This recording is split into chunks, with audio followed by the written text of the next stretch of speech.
Olá, seja bem-vindo a mais um vídeo aqui no canal Estranha História. E nesse vídeo nós vamos falar sobre aborto no judaísmo antigo. Como que o aborto era visto no judaísmo antigo, como é que a questão do feto era vista no judaísmo antigo, como é que esse debate influenciou a concepção sobre o aborto no judaísmo hoje e no cristianismo hoje, e qual a relação dessa visão sobre o aborto especificamente judaica com as visões das culturas próximas ali, como na Mesopotâmia, ou até mais distantes, como na filosofia grega e tal. Então, se você se interessa pelo assunto, já clique no gostei aí, se inscreva no canal e vamos pro vídeo.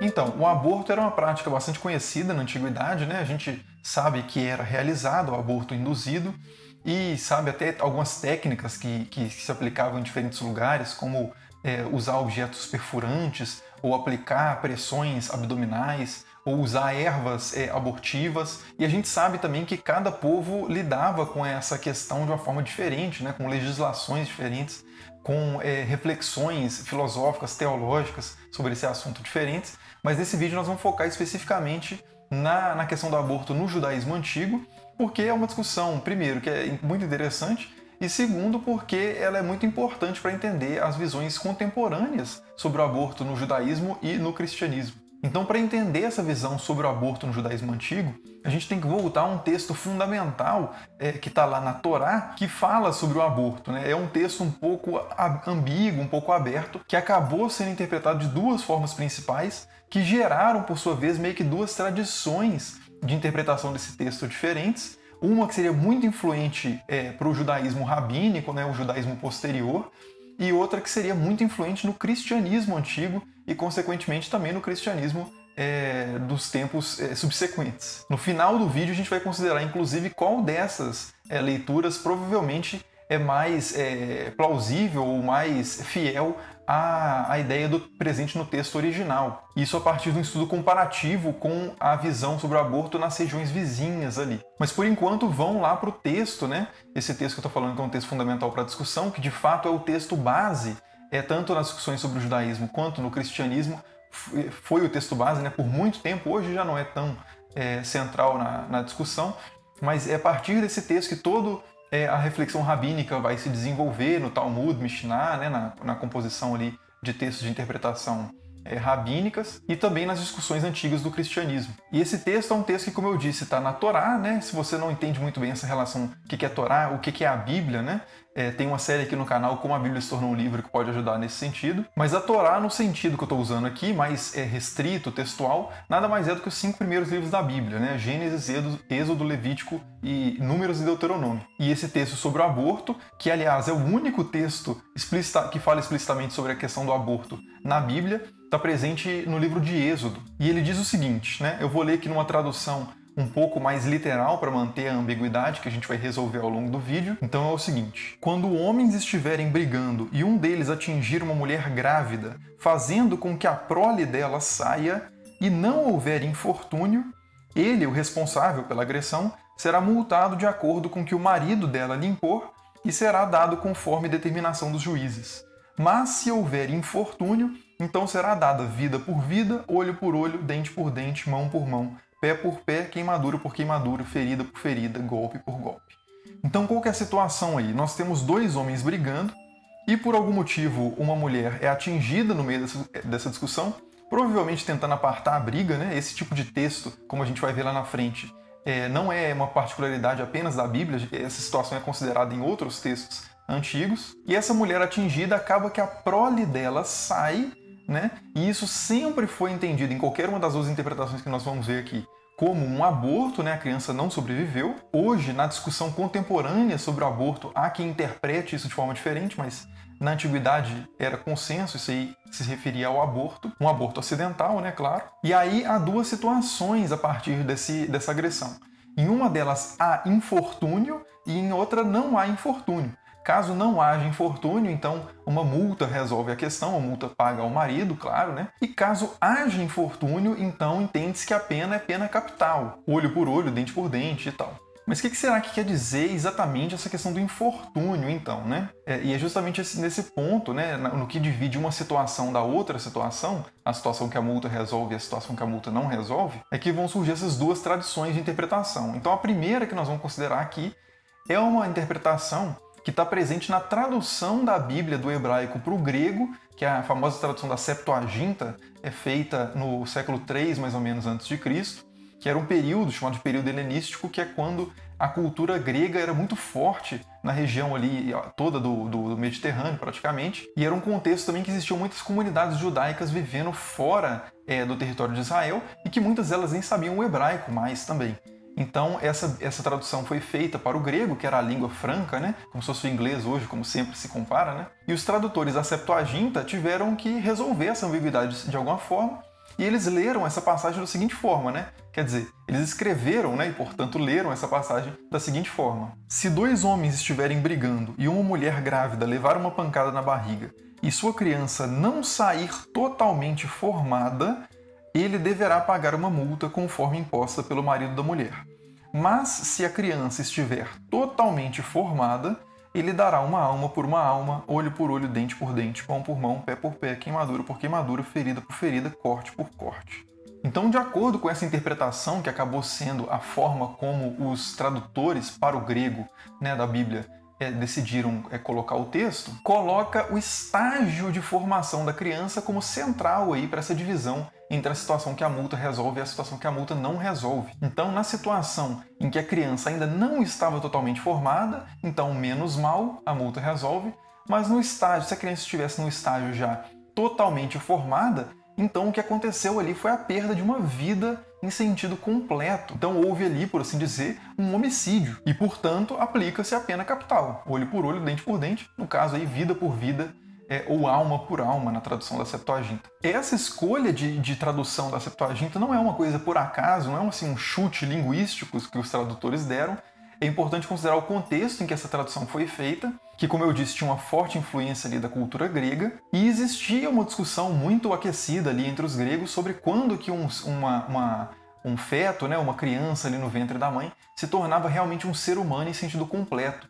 Então a escola ali de Platão e depois Aristóteles, por exemplo, acreditava que dentro do ventre mesmo da mãe, a criança já era um ser independente. De acordo com Aristóteles, a partir dos 40 dias, caso fosse homem, e 90 dias, caso fosse uma mulher, aquela criança já era considerada uma alma racional e, portanto, um ser humano. Já os estoicos, que eram outra escola filosófica grega, diziam que a criança, até que ela saísse da mãe, ela era uma parte da mãe, então ela não era um ser humano em sentido completo, ela não era um ser independente. Então essa discussão do contexto da cultura grega sobre em que estágio de formação o indivíduo ali, o feto, a criança, passa a ser realmente um ser humano em sentido completo, muito provavelmente influenciou essa tradução da Septuaginta. E essa questão, né, de quando que uma criança, quando que um feto já é um ser em sentido completo, tem implicações práticas muito importantes. Por exemplo, no caso de uma mulher estar numa situação de parto muito arriscada, será que é legítimo matar a criança para a mulher sobreviver? Ou será que deve-se ver o que vai acontecer, né? Se a mulher sobrevive, se a mulher não sobrevive, se a criança sobrevive ou não, né? Como é que você intervém ali? É homicídio você causar um aborto ali para tentar salvar a vida da mãe, né? Então, caso você acredite que a criança já é um ser totalmente formado e impede igualdade com a mãe, né? Seres independentes com igual dignidade, então não seria legítimo esse aborto. Mas caso você acredite que a criança ainda está numa espécie de status inferior à mãe, né, apenas uma parte da mãe, então provocar esse aborto talvez já seja mais aceitável, né? Então é uma reflexão que pode parecer meio maluca, mas ela tem implicações práticas muito importantes. Como eu disse, né, essa interpretação seria muito influente no cristianismo, pelo um fato básico, que é que o cristianismo se desenvolve principalmente entre os chamados gentios, né, entre os não-judeus, e esses convertidos ao cristianismo inicial não liam o hebraico, né? Eles liam o grego, então eles liam a Bíblia no grego, e além do que eles conviviam também com a cultura principalmente grega, né? Então essa força desses debates gregos acabaram entrando no cristianismo aí, participando da formação do pensamento cristão sobre o aborto. Então você tem vários autores, por exemplo, como Santo Agostinho, como São Jerônimo, no cristianismo ali do século IV, que fazem essa mesma distinção também de quando que uma criança já tem alma e quando que a criança não tem alma, né? E esse conceito de alma também é um conceito bastante grego, não tinha muito a ver com as reflexões do judaísmo antigo. Alguns autores antes de Santo Agostinho e São Jerônimo, é bom deixar claro que se opunham ao aborto em absolutamente qualquer situação, se opunham a qualquer intervenção na gestação de uma criança em qualquer situação, e essa é uma postura que vai aparecer depois também no cristianismo, depois de Santo Agostinho, depois de São Jerônimo, né? Mas essa questão não fica muito resolvida, até Tomás de Aquino, no século XIII, ainda faz uma certa distinção entre essa questão da infusão da alma, né? De quanto que a criança dentro da mãe tem alma ou não tem alma, ou seja, quanto que ela já é considerada um ser humano no sentido mais completo e quanto que ela não é. Então é uma questão que fica em aberto durante bastante tempo, inclusive até hoje há cristãos, né, de várias vertentes que discordam a respeito dessa questão do aborto. Agora, como eu disse, essa não é a única leitura, né, essa é a primeira leitura que a gente está considerando aqui, mas uma segunda leitura do texto original lá do hebraico, que foi bastante feita ao longo da história, inclusive por aqueles que continuaram lendo o texto em hebraico, né, que não liam o texto em grego, mas, por exemplo, os judeus que permaneceram ali em Israel e que mantiveram algum contato com o hebraico, apesar da influência do aramaico na região e tal, mas nós vamos entrar em detalhes aqui. Mas, por exemplo, no judaísmo rabínico, em que a Bíblia vai ser lida no hebraico, apesar de também no aramaico, né, nos targums e tal, mas a Bíblia vai continuar sendo lida no hebraico e a interpretação deles é muito diferente. Aliás, é a interpretação que está nas Bíblias em português, na maioria dos casos. Por exemplo, na tradução do João Ferreira de Almeida, que é provavelmente a Bíblia mais utilizada no Brasil, na versão da João Ferreira de Almeida atualizada, está da seguinte forma esse mesmo trecho que a gente está discutindo. Se homens brigarem e ferirem mulher grávida e forem causa de que aborte, porém sem maior dano, aquele que feriu será obrigado a indenizar segundo o que lhe exigir o marido da mulher, e pagará como os juízes lhe determinarem. Mas, se houver dano grave, então darás vida por vida, olho por olho, dente por dente, mão por mão, pé por pé, queimadura por queimadura, ferimento por ferimento, golpe por golpe. Ou seja, na versão do João Ferreira de Almeida, aquela questão do infortúnio, né, é se há dano grave e se não há dano grave. Esse dano grave, obviamente, não pode se referir à criança, já que ela foi abortada de qualquer forma, né, então o dano maior que poderia acontecer a ela aconteceu. Então esse dano grave se refere à mulher, né? E entende-se aqui que a mulher, num caso, sobrevive, então paga-se uma compensação por ela ter perdido o feto, perdido a criança, e no segundo caso, essa mulher morre juntamente com o feto, e aí nesse caso, como uma pessoa em sentido completo morreu, houve ali um homicídio, e a punição é a pena capital. Ou seja, né, a partir dessa leitura, o que está no centro da discussão não é o estágio de formação do feto. O que está em discussão aí é a sobrevivência da mãe que foi atingida. De novo, isso tem implicações práticas muito importantes, porque naquele caso, no mesmo caso mencionado anteriormente lá do parto complicado, né, no caso da interpretação do judaísmo rabínico, é perfeitamente razoável que a criança seja abortada para que a mãe sobreviva, né? Então, se existe um risco crítico de morte ali para a mãe, então não é considerado absolutamente homicídio você abortar a criança. Nos textos, inclusive, do judaísmo rabínico, como o Talmud, né, que é uma série de interpretações sobre a Torá, principalmente, a criança é considerada de forma um pouco semelhante ali à frase dos estoicos, a criança é considerada uma parte da mãe, um apêndice da mãe. A expressão em hebraico é ubar e erek imo. E outros grandes rabinos também, como o rabino Rashi, né, do século XI, acredito, ou XIII, acho que XI, diz que o feto, né, na barriga da mãe é considerado um lav nefesh hu, ou seja, não é uma alma completa, uma pessoa totalmente viável por si. Agora, isso não significa, obviamente, é muito importante que se diga isso, que nessa interpretação do judaísmo rabínico, ou nas outras interpretações cristãs que também consideram que a vida da mãe tem uma espécie de status superior ao da criança no seu ventre, que a criança no ventre não vale nada, né? A vida, tanto no contexto aí grego quanto no contexto judaico, independente da interpretação desse texto, era considerada absolutamente uma bênção, né, ou uma dádiva por uma série de razões, né? Não só pela razão ali afetiva e tal, mas principalmente, como aparece na maioria dos textos antigos, pelo menos, como algo absolutamente crucial para a sobrevivência da humanidade, ou de um clã, de uma tribo, de um império. Né? A constante reprodução dos seres é uma espécie de forma de imortalidade. né? Então os antepassados, de certa forma, sobrevivem na sua descendência. E é muito importante considerar também que nesse contexto antigo, a questão da natalidade, da reprodução, era muito mais complicada do que hoje em dia, né?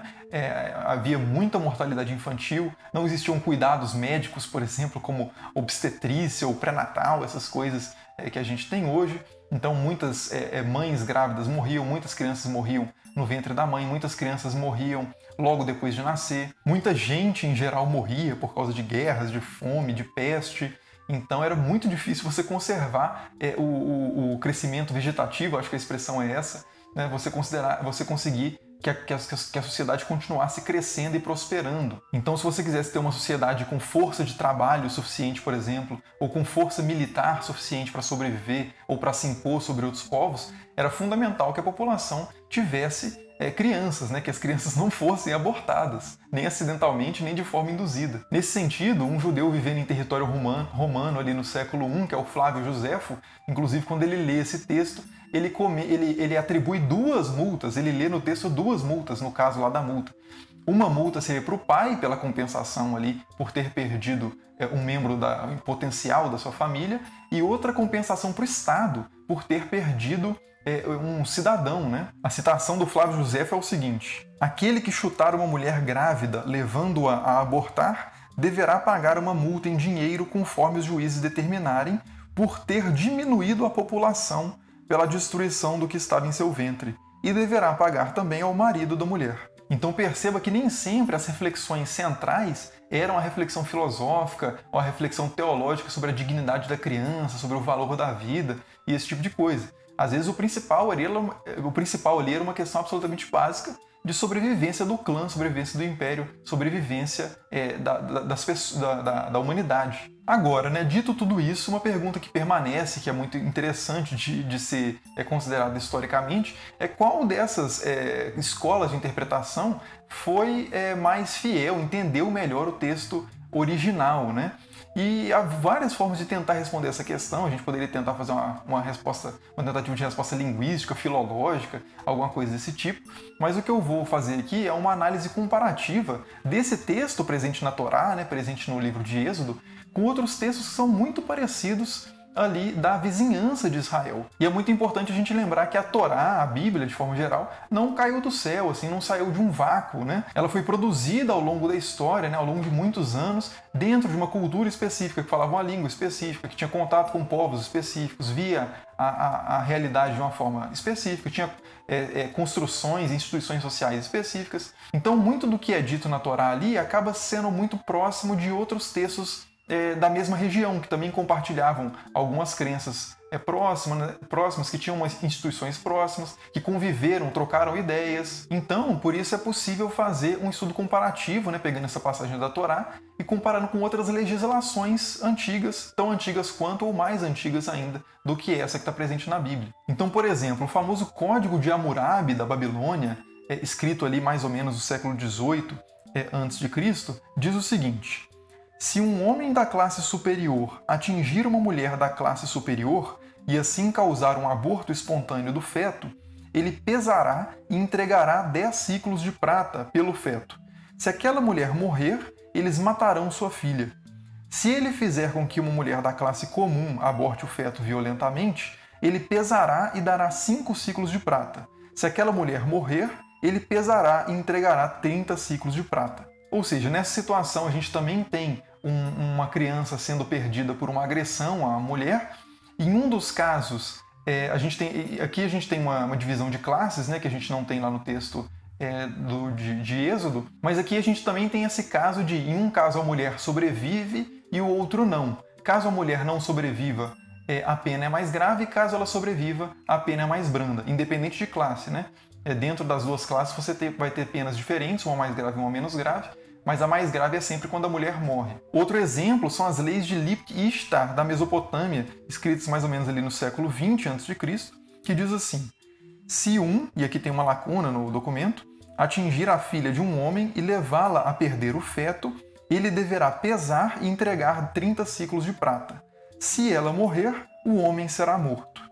Então, de novo, a gente tem aqui uma diferenciação do caso a mulher sobreviva, caso a mulher não sobreviva. E mais um outro exemplo, e tem vários outros, mas vamos encerrar por aqui, são as leis do Médio Império Assírio, né, escritas mais ou menos ali no século XI a.C., que dizem o seguinte: se um homem bater na esposa de um homem, fazendo com que ela aborte o feto, a esposa do homem e todos devem tratá-lo como ele a tratou. Ele deve fazer o pagamento integral de uma vida pelo feto. Se a mulher morrer, eles deverão matar o homem. Ele fará o pagamento integral de uma vida pelo feto. Aqui o texto é um pouco mais confuso, porque em ambos os casos você tem essa ideia do pagamento integral de uma vida pelo feto, mas em um dos casos se diz explicitamente que o homem morre, deverá morrer, e em outro não se diz isso, né? Então entende-se aqui que a pena, caso a mulher morra, de novo, é mais grave, é a pena capital, e na outra pena, caso a mulher não morra, a pena pode ser uma compensação financeira, talvez essa ideia de pagar o valor integral de uma vida seja uma referência a algum valor financeiro, não posso garantir aqui, mas a ideia é só mostrar que esses três textos, né, o Código de Hammurabi, as leis de Lipit e Ishtar e as leis do Médio Império Assírio, que estão ali próximos, fizeram parte, né, da história de Israel, conviveram, esses povos todos invadiram a chamada Terra Santa ao longo da história várias vezes, né, e são muito marcantes na história de Israel, portanto tem uma proximidade e uma troca cultural importante a ser considerada. Todos esses três textos consideram o fato da mulher sobreviver ou da mulher não sobreviver. Nenhum deles considera a questão do estágio de gestação da criança, né? A ideia do estágio de gestação da criança só é considerada pelos gregos, que foram muito tardiamente ter contato com os judeus, né? Então, quando o texto original da Torá foi escrito, as discussões dos gregos eram praticamente irrelevantes, e essas discussões da Babilônia, da Mesopotâmia e da Assíria eram bastante relevantes naquele cenário. Então, provavelmente, a partir dessa comparação histórica entre esses textos legais, por assim dizer, né, aponta que a tradução que a gente tem nas Bíblias em português hoje, lá do Almeida, e a forma como o judaísmo rabínico interpretou essa passagem é mais fiel às intenções originais dos autores ali da Torá. Então é importante sempre ter em mente que esse debate, qualquer debate, mas também esse debate sobre o aborto, variou muito, né? Muitas posições foram apresentadas ao longo da história e muitas posições conviveram ao longo da história. Afinal de contas, a história é marcada por isso, né? Variedade e transformação. Então é isso, a ideia era mostrar um pouco dessa história de interpretação sobre a questão do aborto e mostrar também como que é esse contato cultural contínuo, né, de diversos povos e as situações concretas em que esses povos vivem é muito importante de serem considerados para a gente entender as ideias de determinados povos e tradições e religiões. Então é isso, deixe seus comentários aí sobre o que você achou dessa discussão toda. Não se esqueça de se inscrever no canal se você não for inscrito, clicar no gostei aí, que é muito importante para ajudar o canal. E como sempre, muito obrigado por assistir e até o próximo.